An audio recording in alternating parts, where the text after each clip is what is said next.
Welcome to day 5 of my mini blog part 2। তোমরা সবাই জানো আজ আমার বাড়ির কালী পুজো।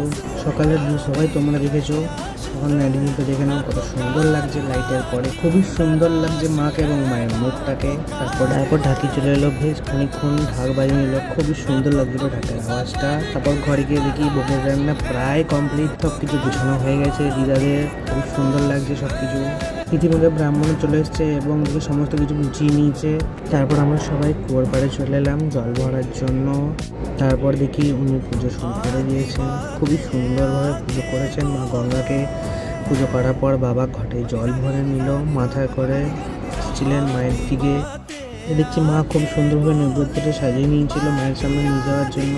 তারপরে ঠাকুরমশাই পুজোতে বসে পড়েন এবং পুজো শুরু করে দেন। পুজোর যা যা বিধি ছিল খুবই সুন্দরভাবে সুসম্পন্ন হয়েছে। পুজো দেখতে খুবই ভালো লাগছিল, খুবই আনন্দ লাগছিল। তারপর উনি মাকে বরণ করে নেন।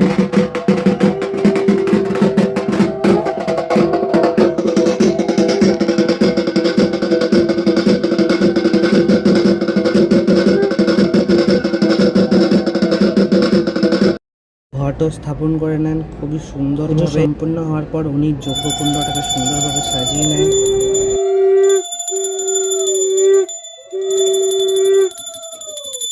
তারপরে একে একে আমাদের সকলের নামে সংকল্প করে দেন উনি। খুবই সুন্দরভাবে 108টি বেলপাতা দিয়ে সুন্দরভাবে যজ্ঞটা করেন। তারপর উনি যজ্ঞের আগুনটা